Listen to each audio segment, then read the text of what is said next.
Road కూడా లేనట్టుంది. Road భూములు ఇక్కడ చెరువులు కానీ నూతులు కానీ ఎట్టి సదుపాయం లేదు. గత 2-3 సంవత్సరాలు వర్షాలు తక్కువ వల్ల వరి వేస్తే మాడిపోతుంది. అదే ప్రభుత్వం ఏంటి చేస్తుంది, ఈ పంటలు పండిస్తున్నారు, నష్టపరిహారం ఇస్తామని ఏదో అగ్రికల్చర్ డిపార్ట్మెంట్ వస్తుండ్రు, పొడులు తీసుకొస్తుండ్రు, పరిహారము అందజేయడం లేదు. భూమి మీద ఏమైనా ఆదాయం తెచ్చుకోవాలని రకరకాలుగా ఇప్పుడు ఇదిగో మొవలు జొన్న వేసినారు, పత్తి వేసినారు, రకరకాలుగా పంటలు పండిస్తే దీని వల్లనే ఆదాయం రావాలని ఒక ఉద్దేశం. ఒక్క కుటుంబానికి అవసరం ముఖ్యమైనటువంటి ఆహారం వరి. లక్షల కొలది కోట్ల కొలది డబ్బు ఉన్నా సరే ఏంటి బంగారం తింటారా, డబ్బు తింటారా?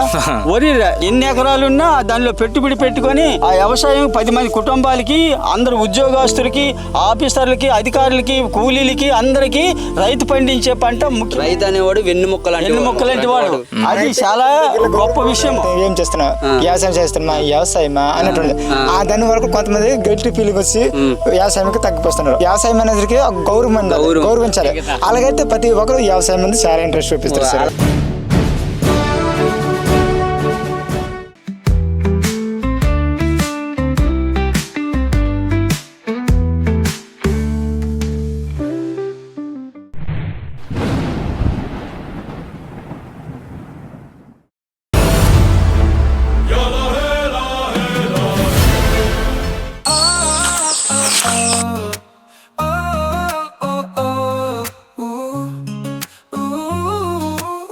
ముందుగా అందరికీ నమస్కారం. ఈ రోజు అయితే మేము మారుమూల గ్రామం, ఇది బొండి అనే గ్రామం వచ్చాం. ఈ గ్రామంలో ఒక రైతన్న అయితే కలవడం జరుగుతుంది. ఇప్పుడు ఆ రైతన్న సమస్యలు ఏందో, ఆ రైతన్న ఏం పండిస్తాడో మనం చూడాలని ఉందా మీకు? Let's go.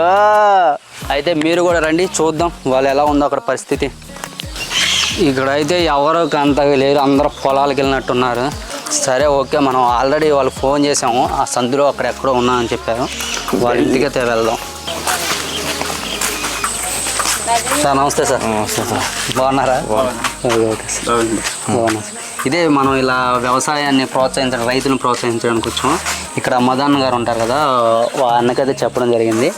అన్నింటికే వెళ్తున్నాం సార్. ఇటే కదా వాళ్ళ ఇల్లు, ఇటే అన్నారు. మీరు ఎక్కడ నుండి వచ్చారు? హైదరాబాద్ నుంచి వచ్చాం. మీకు ట్రావెలింగ్ ఎలాగా? ట్రావెలింగ్ మామూలు ట్రావెలింగ్ వచ్చాం. ఇక్కడ తెలిసిన వాళ్ళు వేరే ఉంటే, ఇక్కడ నాగులగూడ ఉంది కదా, వాళ్ళు ఆటోలు ఉంటే వాళ్ళే హెల్ప్ చేస్తున్నారు. వాళ్ళ ద్వారా మొత్తం ఊర్లోనే తిరుగుతున్నాం. అయితే ఇంకా చాలా ఏరియాలు ఎప్పుడు తిరిగారు? ఇంకా తిరిగాం సార్. అంటే ఒక ఇప్పుడు దాకా ఒక 5-6 గ్రామాల దాకా తిరిగేసాము. మంచిది. ఇది 7వ 8వ సార్. ఇంకా ఊర్లో ఎవరు లేరు, పొలాలకు వెళ్ళారా? వ్యవసాయాలు దగ్గర కొన్ని పత్తి ఉడుపు, తర్వాత జొన్న విత్తనాలు ఇలాంటివి వేయడం అవుతుంది. పొలాల్లో మంచి శుభ్రంగా. నమస్తే అన్న, బాగున్నారా? బాగున్నా. అదే మీరు చెప్పారు అలా వచ్చాం, ఫోన్ చేశారు కదా, అలా ఇటు నుంచి వచ్చాను. సార్ కూడా అలాగే మధ్యలో కలిసారు, ఇటు చూపించారు ఇల్లు, అలా ఇటు వచ్చాను సార్. ఎక్కడ మన పొలం ఎక్కడన్నా? ఇటు సైడ్ రోడ్డు దగ్గర. సరే సరే, ఒకసారి ఎటు సైడ్ అని ఇటేనా?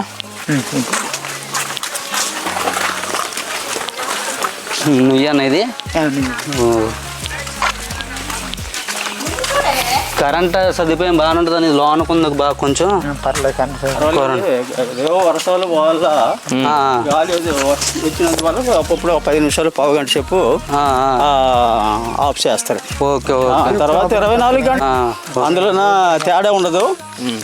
అది మన ఇష్టం ప్రకారంగా ఓడుకోవచ్చు కరెంట్. ఓకే. రోడ్డు కూడా లేనట్టుంది. రోడ్డు దీనికి అప్పుడు వైఎస్ఆర్ కాంగ్రెస్ లో శాంక్షన్ అయింది. కొంత పైకి అక్కడ సిమెంట్ రోడ్లు వేయడం జరిగింది. కాకపోతే ఇది 5% ఆపేసినారు, ఆగిపోయిందో తెలియదు. అది ఓకే. రోడ్ కొంచెం వర్షం వచ్చినప్పుడు ఇబ్బంది ఉంటుంది. ఇబ్బంది ఎవరైనా బైకులతో వస్తే చాలా ఇబ్బంది, పైకి వెళ్ళే వాటికి. తర్వాత ఏదైనా కొత్తూరు వెళ్ళడానికి అవసరాలకి ఏమైనా కిరాణా వస్తువులు కొనుక్కోవడానికి ఇబ్బంది. వర్షాలు, తుఫాన్లు, చింతపండు, పసుపు, అల్లము, ఇలాంటి కొండల మీద అలాంటి పంటలు తయారవుతుంది. అల్లం గిట్టనా? అల్లం కూడా తయారవుద్ది. ఓకే. అల్లము, పసుపు, జీడి, అల్లము, జీడి, సీపుర్లు ఇవి ముఖ్యమైన పంటలు ఇప్పుడు పండిస్తుంటారు. వరి కూడా బాగానే ఇటు ఉన్నట్టుంది కొంచెం. కూరలకి పందిరి వేసుకున్నాము. బీరకాయలని, చిక్కుడుకాయలని ఏదైనా కూరగాయలకి వేసుకున్నారా? పందిరి, బీరకాయలు, అదే అదే దానికోసం మన సొంత పండించడం మన తినొచ్చు కదా. సొంతగా అదే సొంతగా పండించుకొని తింటేనే బాగుంటది. మోతాదులో నైట్రేట్, డిఏపి, యూరియా. యూరియా తక్కువ మోతాదులోనే. తక్కువ మోతాదు. అదే అదే ఎక్కువ మోతాదు పద్ధతి ఎక్కువ వాడుతారు. ఓకే, సేంద్రియ పద్ధతి చేయడానికి నాయకులు ఉన్నారు. ఓకే, ఈ కెమికల్స్ అనేది తగ్గించారు. అంటే ఇక్కడ అగ్రికల్చర్ డిపార్ట్మెంట్ వాళ్ళు ఉన్నారు కదా, వాళ్ళు మీకు కొంచెం సహకారం అందిస్తున్నారా? ఓకే ఓకే, వాళ్ళు మంచిది.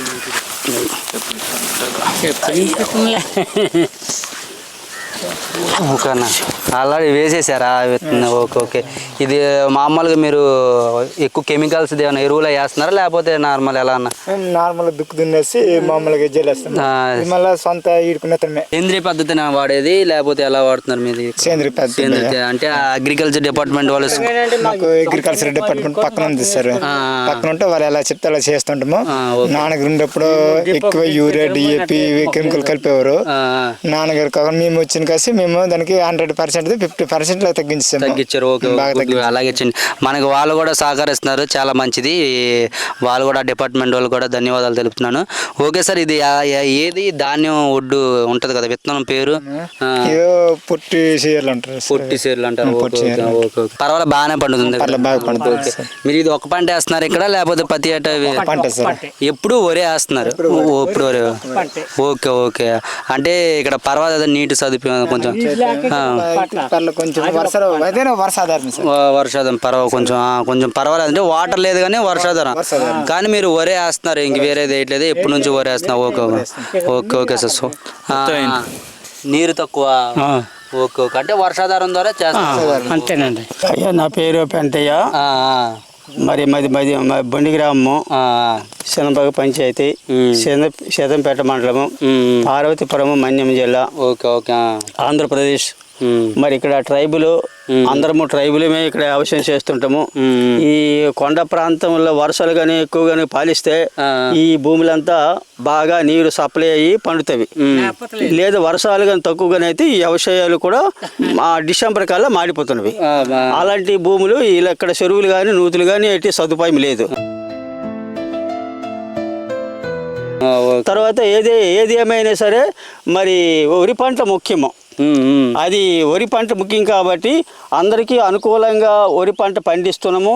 అది ఇంకా మాకు ఎక్కువ తినడానికి ఆహారం తయారైతే ఇంకా మిగతా అమ్ముకోవడానికి మేము దానము సప్లై చేస్తుంటాము కిందన. అది ఎవరైనా సాగుకారులు ఎవరైనా సరే, రైతులు ఎవరైనా సరే మేము సప్లై చేస్తుంటాము. ఓకే ఓకే, అంటే ఇక్కడ మనకి ఒడ్డు రేటు బాగానే ఉంది, బస్తా రేటు? అది ధాన్య రకాలు పట్టించి రేటు పెరుగుతుంది. అది 1200, 1300, 1600, 1800 కూడా. అది సిఆర్ అవని, పాల్గొన అవని, తర్వాత స్వర్ణ మసూరి అవని, రకరకాల ధాన్యాలు పట్టించి అవి రేట్లు ఉంటాయి. అన్నిటికీ అన్ని ధాన్యాలకు ఒక్క రేటు ఉండవు. ఒక గిట్టుబాటు బాగానే ఉంటుందా? ఇచ్చే ధర 82 కేజీలకి ఆ విధంగా వేస్తారు. ఒక్కొక్క ధాన్యానికి ఒక్కొక్క రకంగా రేట్ వేస్తారు. అన్ని ధాన్యాలకి అన్ని ఒక్కలాగే రేట్ వేయరు. ఈ విధంగా పండిస్తున్నాము. అయితే రెండో పంట పండించాలంటే ఇది వర్షాలు తక్కువ వల్ల ఇదిగో ఇప్పుడు 2-3 సంవత్సరాలు అవుతుంది. కొన్ని సంవత్సరాలు పత్తి వేయడం జరుగుతుంది, తర్వాత జొన్న విత్తనాలు కూడా వేయడం జరుగుతుంది. ఎందుకంటే వర్షాలు గత 2-3 సంవత్సరాలు వర్షాలు తక్కువ వల్ల వరి వేస్తే మాడిపోతుంది. అదే ప్రభుత్వం ఏంటి చేస్తుంది, ఈ పంటలు పండిస్తున్న నష్టపరిహారం ఇస్తామని ఏదో అగ్రికల్చర్ డిపార్ట్మెంట్ వాళ్ళు వస్తున్నారు, పొడులు తీసుకొస్తున్నారు, అది ఫైళ్ళు పంపిస్తున్నారు, నెట్వర్క్ పంపిస్తున్నారు. ఏ ప్రభుత్వం వచ్చినా ఆ నష్టపరిహారము అందజేయడం లేదు. అందుచేతన ఏ విధంగా నష్టపోకుండా భూమి మీద ఏమైనా ఆదాయం తెచ్చుకోవాలని రకరకాలుగా ఇప్పుడు ఇదిగో మొవలు జొన్న వేసినారు, పత్తి వేసినారు, ఈ రకరకాలుగా పంటలు పండిస్తే దీనివల్లనే ఆదాయం రావాలని ఒక ఉద్దేశంతో మా యొక్క ఉద్దేశము. ఇక్కడ మనకి మీరు అన్నారు కదా, ఈ విత్తనాలు వేసారు కదా, అప్పుడు ఈ బస్తా ఎంతైంది మామూలు మీరు వేసుకోవడానికి? బస్తా ఎంతైందన్న? ఇప్పుడు బయట మనం కొంటే 1600 గవర్నమెంట్ సబ్సిడీ ద్వారా ఇస్తుంది. ఓకే, మీరు మామూలుగా అయితే 1600. ఈ విత్తనాలకు మీరు ఎంత వేసారో 1600, ఆ 1600 అయితే మేము ఇస్తామన్నా. ఎందుకంటే మీరు వ్యవసాయం చేస్తున్నారు, వ్యవసాయం చేసి 10 మందికి మీరు అన్నాన్ని ప్రసాదిస్తున్నారు. కాబట్టి మా ఒక కానుగ్గా, మా ఛానల్ ఒక కానుగ్గా, అంటే మాకు ఒక ఛానల్ ఉంది. ఇదేంటి మాకేంటంటే ఈ రైతును కృషి చేయడం, అది ప్రోత్సహించడం. మీరు ఇలా పంటలు పండించి 10 మందికి అన్నం 10 మందికి ఆహార సరఫరా చేయడం కానీ జరుగుతుంది. దాని వంతుగా మేము మీకు 1600 అయితే ఇస్తామన్నా. మీరు అది తీసుకోండి. ఎందుకంటే మీ రైతన్నకు ఎంత ఇచ్చినా తక్కువే. మీరు మాత్రం ఇలాగ ఎప్పుడు వరి వేయండి. ఇంకేదైనా కొంచెం వరి చూస్తూ ఎక్కువ వేస్తూ ఉండండి చుట్టుపక్కల కూడా. అలాగే జొన్న అయినా పర్వాలేదు, అవి కూడా పర్వాలేదు. కొంచెం పత్తి అది కూడా అప్పుడప్పుడు తగ్గించుకుంటే అంటే పత్తి లేదంటున్నారు కదా ఇక్కడ, అది కొంచెం వరికి కూడా ఇంపార్టెంట్ ఇవ్వండి. అలాగే ఇంకా ఏమైనా చిరుధాన్యాలు ఉన్నా కానీ వాటికి కూడా ఇంపార్టెన్స్ ఇవ్వండి. ఇస్తే ఇంకా మంచిగా ఉంటుంది. ఇంకా ఇలాగే మీరు ఎప్పుడు వ్యవసాయం చేస్తూ ఉండండి. 10 మందికి ఆదర్శంగా ఉండండి. ఎవరైనా మీ ఇక్కడ చుట్టుపక్కల ఎవరైనా వ్యవసాయం తగ్గిస్తున్నా వ్యవసాయం చేయండి అని ఒక మాట చెప్పండి. Okay sir. అన్న ఇదిగో అన్న 1600 లెక్క పెట్టుగా అన్న. లెక్క పెట్టుగా అన్న. నువ్వు లెక్క పెట్టు మా తృప్తి కోసం. మేము ప్రోత్సహించడం కోసం. ఇంకా రైతును ప్రోత్సహించడం మా ముఖ్య లక్షణం అన్న.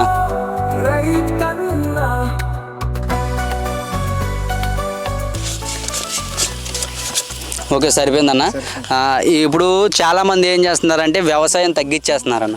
వ్యవసాయం తగ్గించేసేసి ఉద్యోగాలు అంటూ, నేనేమంటున్నానంటే ఉద్యోగాలు ఆపొద్దు అనట్లేదు, వ్యాపారాలు ఆపొద్దు అనట్లేదు. వాళ్ళు చేసుకోవాలి, వాళ్ళ వ్యాపారం వాళ్ళు చేసుకోమని ఉద్యోగాలు చేసుకోమని, వాటితో పాటు కూడా వ్యవసాయం చేయండి. ముఖ్యమంటే వ్యవసాయం కూడా చేయండి. అంటే ప్రతి ఒక్క కుటుంబానికి వ్యవసాయం ముఖ్యమైనటువంటి ఆహారం వరి. ఎందుకంటే వాళ్ళు లక్షల కొలిది కోట్ల కొలిది డబ్బు ఉన్నా సరే ఏంటి బంగారం తింటారా, డబ్బు తింటారా? వరి ఎన్ని ఎకరాలున్నా దానిలో పెట్టుబడి పెట్టుకొని ఆ వ్యవసాయం 10 మంది కుటుంబాలకి, అందరు ఉద్యోగస్తులకి, ఆఫీసర్లకి, అధికారులకి, కూలీలకి అందరికీ రైతు పండించే పంట ముఖ్యమైనటువంటి ఆహారము ఇది వరి. రైతు అనేవాడు వెన్నుముక్కలాంటి వాడు. అది చాలా గొప్ప విషయము. రైతు అనేది కూడా చాలా దగ్గరికి ఎవరిని వెళ్తే అక్కడికి వెళ్తే ఏం చేస్తున్నావు, వ్యవసాయం చేస్తున్నా, వ్యవసాయమా అన్నట్టు. దాని వరకు కొంతమంది గట్టి ఫీలింగ్ వచ్చి వ్యవసాయానికి తగ్గిపోతున్నారు. ఎవరైనా అలా చేయొద్దు. వ్యవసాయం అనేది గౌరవించాలి. అలాగైతే ప్రతి ఒక్కరు వ్యవసాయం మీద చాలా ఇంట్రెస్ట్ చూపిస్తారు సార్. అది కూడా గిట్టుబాటు ధర కూడా బాగా వస్తారు. వ్యవసాయం కృషి చేస్తారు సార్. Okay okay.